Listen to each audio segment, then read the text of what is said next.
Você sabia que o cérebro humano tem mais de 100 bilhões de células nervosas e a cada segundo novas conexões são feitas? E esse órgão, que pesa pouco mais de 1 quilo, é responsável por moldar nossas emoções, nossos comportamentos, nossos pensamentos. Toda a nossa percepção de mundo é moldada pelo nosso cérebro. Agora, imagine que você, enquanto terapeuta, pudesse entender de forma mais profunda como esses processos acontecem. Quais as origens neurais por trás dos nossos transtornos, das nossas emoções, da mudança? E o mais importante, como utilizar esse conhecimento na sua prática clínica. Hoje eu vou te explicar por que todo terapeuta deveria aprender neurociências. E não é só uma questão de curiosidade, de conhecer mais sobre o cérebro, mas sim de usar esse conhecimento para melhorar os seus resultados com os seus pacientes, promovendo mudanças mais duradouras, mais eficazes e enriquecendo o seu currículo com mais valorização do seu trabalho. Ao longo desse vídeo, nós vamos abordar 3 pontos fundamentais, que é a psicoeducação, o raciocínio clínico e o discurso mais valorizado. Você vai ver como, ao entender os mecanismos neurais das nossas emoções e comportamentos, você vai se tornar um profissional muito mais capacitado e valorizado. Se você não me conhece, eu sou Lucas Queiro. Eu sou biólogo neurocientista formado e pós-graduado pela Universidade Federal de Minas Gerais, graduando em psicologia, terapeuta e criador do maior curso de neurociências na prática clínica do Brasil. E se você tem interesse em aprender mais sobre o cérebro e o comportamento, inscreva-se nesse canal, porque eu estou sempre produzindo conteúdo sobre isso. Quando falamos sobre terapia, é comum pensarmos logo nas abordagens principais da psicologia, a psicanálise, a psicologia do comportamento, a terapia cognitiva, a psicologia humanista, ou até terapias integrativas, alternativas. Mas se eu te dissesse que o verdadeiro poder na terapia está também em entender o cérebro, como os mecanismos neurais estão por trás de cada um dos nossos processos. De uma forma simples,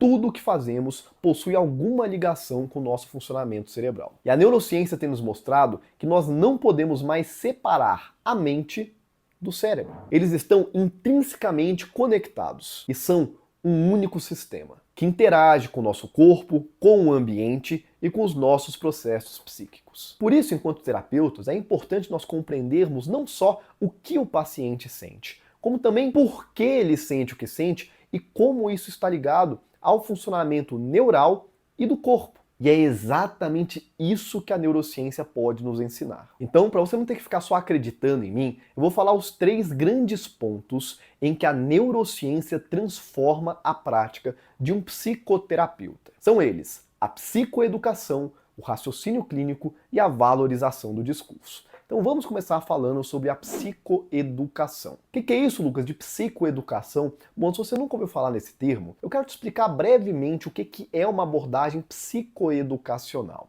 Hoje, com as abordagens mais recentes, a gente entende que a terapia não pode ser só um processo enrijecido de aplicação de técnicas. A gente precisa colocar o paciente como centro do processo, onde ele tem autonomia, protagonismo dentro da mudança. Então, para que a gente possa promover engajamento, autonomia, é importante que a gente consiga munir o paciente com conhecimento sobre o que ele sente. É claro que eu não estou falando para você dar uma aula de neuroanatomia, de psicologia do comportamento e ficar ali usando vários termos técnicos. Mas o mínimo de conhecimento é necessário para que ele tenha condições de entender o que ele sente, por que ele sente o que sente e como ele pode intervir nesses casos. E é por isso que várias abordagens, como a própria terapia cognitivo-comportamental, padrão ouro para o tratamento de várias psicopatologias, utiliza a psicoeducação como parte ali do seu leque de abordagens com os pacientes, com excelentes resultados. É que você pode ver alguns artigos científicos publicados que mostram a eficácia da psicoeducação para diferentes quadros que tratamos em terapia. Ah, Lucas, mas ainda não consegui entender muito bem o porquê que psicoeducar é relevante para que a pessoa possa gerar mudança e se engajar. É o mesmo motivo pelo qual não dá muito certo a gente tentar ter uma educação muito impositiva com os nossos filhos. Você vira pro seu filho e simplesmente fala que ele não pode enfiar o dedo na tomada, ou que ele tem que lavar a mão antes de comer. Se ele não entender exatamente o porquê que ele tem que fazer aquilo, principalmente se ele estiver naquela fase dos porquês, né, ele vai querer saber o motivo. E se você simplesmente fala para ele que ele não pode, ponto final, ele às vezes pode até fazer isso pelo medo, né? Ou seja, se você é um pai ou uma mãe agressivo, que grita, que bate, às vezes pelo medo você pode até condicionar ele a te obedecer, na sua frente. Quando você não estiver olhando, Ele vai interpretar de que ele não precisa temer você mais, e ele não sabe o porquê que você estava pedindo para ele fazer aquilo, e ele vai acabar fazendo do mesmo jeito. Ou, em alguns casos, ele pode até fazer na sua frente só para te provocar, por conta de um efeito chamado efeito backfire. O efeito backfire acontece quando nós nos sentimos confrontados de alguma forma e com isso há uma tendência natural ao rejeitarmos aquela orientação. É tipo quando você vai num médico, só que o médico ele é tão grosseiro com você, ele é tão mal educado, tão pouco empático, que você acaba rejeitando todas as orientações que ele te dá. Tipo quando a pessoa vai no psiquiatra, o psiquiatra nem olha na cara da pessoa direito, já sai receitando medicação, a pessoa sai de lá sentindo que ela não foi cuidada. E por conta desse efeito backfire, ela resolve não tomar as medicações que foram indicadas. Então a abordagem psicoeducacional, a gente consegue ver desde esses exemplos com crianças, com nós mesmos, quando nós vamos no médico, por exemplo, de que se nós não compreendemos exatamente o porquê devemos fazer X, na maioria das vezes nós iremos rejeitar aquela orientação. Aquilo vai parecer pouco útil, não vamos dar muita credibilidade e o engajamento acaba faltando. E é por isso que psicoeducar é muito importante. Só que talvez você pense que a psicoeducação ela possa ser feita a partir apenas das filosofias e teorias psicológicas. E é claro que elas têm o seu valor, elas são muito importantes e vão continuar sendo. Mas muitas vezes a abordagem psicoeducacional com base nesses discursos mais filosóficos ou eles se tornam abstratos demais, a pessoa não consegue compreender muito bem aquilo, ou fica parecendo um discursinho barato de autoajuda. Muitos dos termos que a gente utiliza, por exemplo, sobre ressignificação, auto-perdão, aceitação, muito disso parece algo já manjado, ou seja, as pessoas já estão cansadas de escutar sobre isso e muitas vezes aquilo parece só mais do mesmo. Por um lado, isso é bom porque isso mostra que as pessoas estão cada vez mais tendo contato com termos importantes sobre saúde mental, mas por outro, principalmente se for uma pessoa já num tratamento mais avançado, ou seja, uma pessoa que já tentou outras abordagens, já está cansada e desesperançosa, se você vem com esse mesmo discursinho de sempre, ela pode acabar se sentindo pouco confiante dentro do processo e não dá muita credibilidade para aquilo que você fala. E é aí que as neurociências entram como uma grande ferramenta para nós. Porque quando a nossa psicoeducação ela consegue ser feita a partir das neurociências, nós conseguimos avançar muito mais na psicoeducação, aprofundar mais naquilo que ele pode aprender e aplicar na sua vida, e isso traz o quê? Um diferencial. Um tipo de comunicação que ele não está acostumado a escutar e que se nós soubermos traduzir isso para uma linguagem acessível, ele vai dar muito mais credibilidade ao que você está falando. Você mostra que você é autoridade, ele confia mais em você e com isso ele consegue compreender exatamente o porquê ele deve fazer X ou Y. E para não ficar só nessa questão mais abstrata, eu quero trazer um exemplo aqui. A gente sabe que a respiração diafragmática é uma ferramenta muito útil para prevenir ou intervir diretamente numa crise de ansiedade, por exemplo.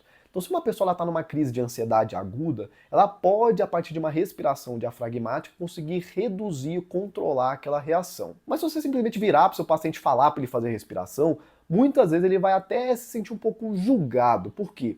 Parece ser simples demais. Não é possível que apenas respirar de uma forma diferente vai acabar com um sofrimento tão grande. Mas se você consegue explicar para o seu paciente que quando nós estamos numa crise de ansiedade, nós temos uma hiperatividade do sistema nervoso simpático e que na respiração diafragmática com expirações mais lentas, isso estimula o sistema nervoso parasimpático que contrapõe aquele primeiro, e você explica isso numa linguagem acessível, naturalmente ele consegue compreender uma lógica científica por trás daquela prática. E ele, por conta própria, chega na conclusão de que ele precisa fazer isso, ele pode fazer isso numa próxima vez, e isso pode vir a ser benéfico, dando mais credibilidade, confiando mais no seu discurso e se engajando mais nas suas orientações.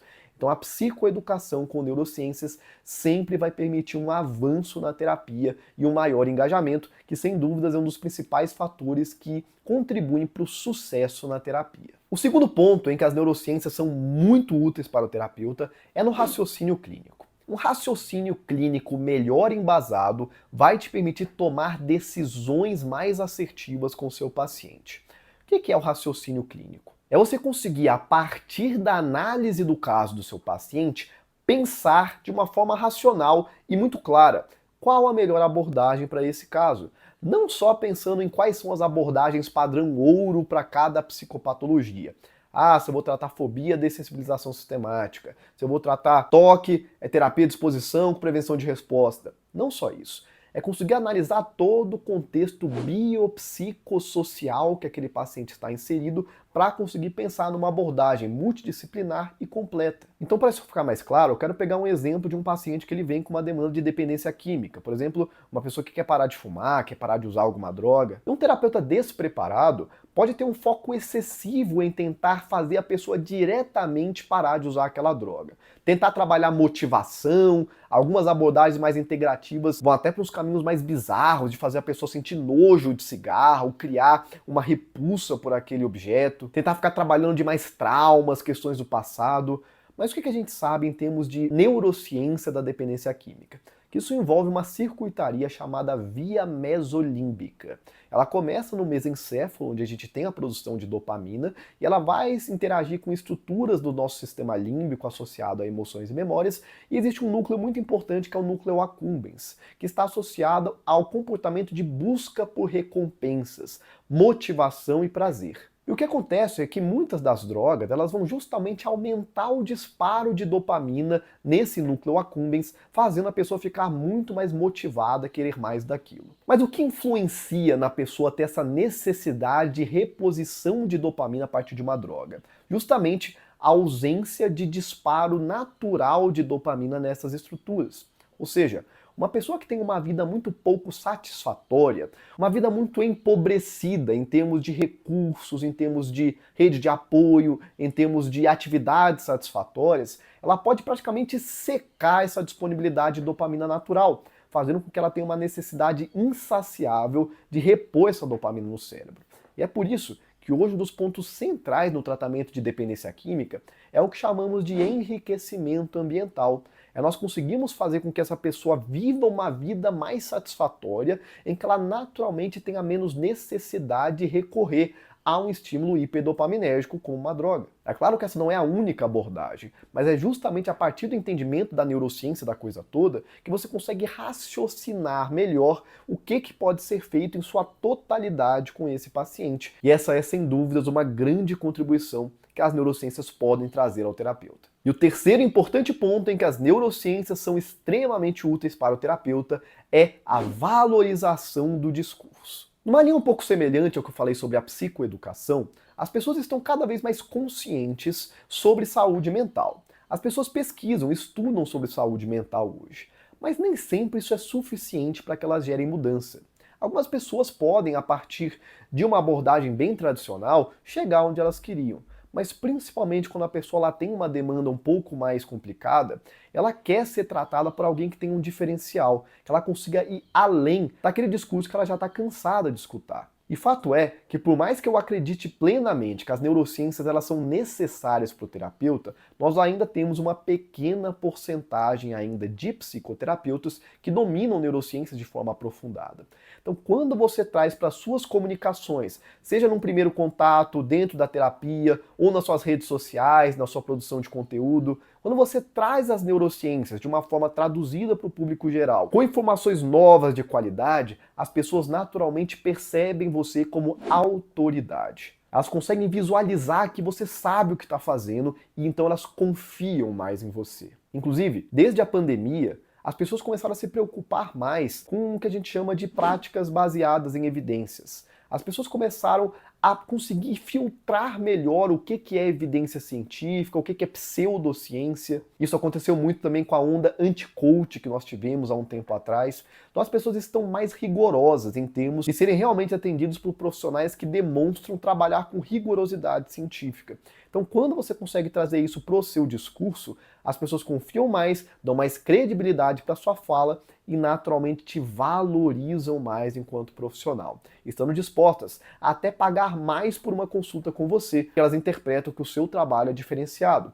Então, com uma maior procura e a possibilidade de cobrar mais, você tem a possibilidade de ser mais bem pago pelo seu trabalho. Ah, Lucas, mas eu não sei por onde começar, nunca estudei nada sobre neurociências. Então faz o seguinte, se tem um caso comum que a gente trabalha dentro da terapia, é depressão, é ou não é? E nós lançamos aqui no nosso canal do YouTube um vídeo completo falando sobre como é o cérebro deprimido. Você pode começar por ali e avaliar se você não vai realmente se apaixonar pelas neurociências quando começar a estudar um pouquinho mais sobre isso. Bom, eu espero que você tenha gostado desse vídeo, vai aparecer aqui em algum lugar para que você possa assistir o nosso vídeo sobre o cérebro deprimido. Deixa o gostei aqui abaixo, comenta aqui o que você achou, se você tem alguma sugestão de tema para um próximo vídeo. Eu te espero no próximo e tchau, tchau.